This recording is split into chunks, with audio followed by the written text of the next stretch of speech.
SEOUL. Reuters, North Korea has warned that if the United States goes ahead with delayed military exercises with South Korea after the Winter Olympics, it will not sit idle, the North's foreign minister said in a letter to the United Nations. North Korea has not tested a missile since late November 2017 and entered into inter-Korean dialogue in January, the first talks in 2 years, which have eased tensions after a year of escalating rhetoric between the Pyongyang and Washington.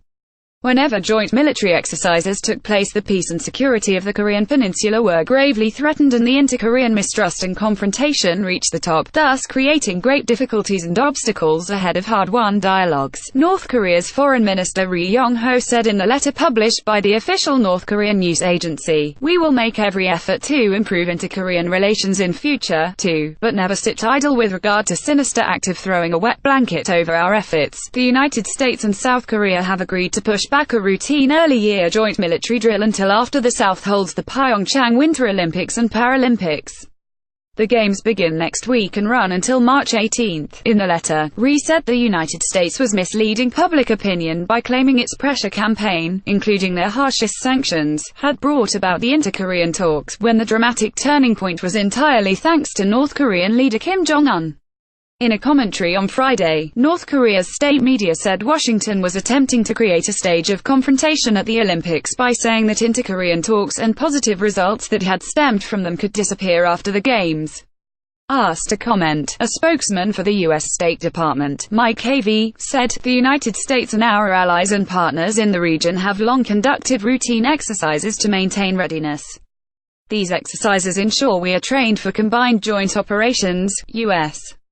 President Donald Trump's administration has warned that all options are on the table, including military ones, to resolve the crisis over North Korea's development of nuclear weapons capable of hitting the United States. While it has repeatedly said it prefers a diplomatic solution, Trump has exchanged threats with Kim, and U.S. officials have said Trump and his advisors have discussed a preventative bloody nose strike on North Korea, alarming experts who warn that this could trigger catastrophic retaliation, especially on South Korea. U.S. officials have said the debate on military action has lost some momentum as a result of the intra-Korean talks, which Trump has called a good thing and credited to his tough stance. Joseph Yun, the U.S. Special Envoy on North Korea, said on Thursday he did not think the administration was close to triggering military action. The White House said on Friday that Trump and Japanese Prime Minister Shinzo Abe spoke by telephone and discussed an expanded missile defense system and other efforts to boost Japan's defenses amid the tensions over North Korea's nuclear program.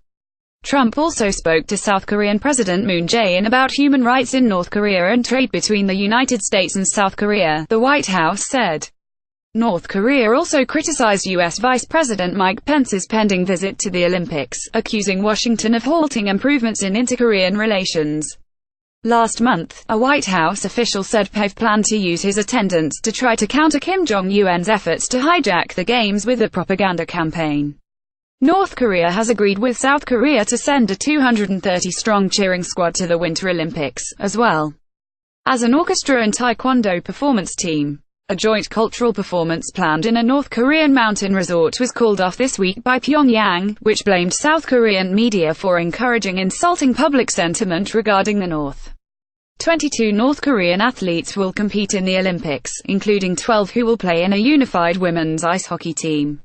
The other 10, including a figure skating pair, arrived in South Korea on Thursday.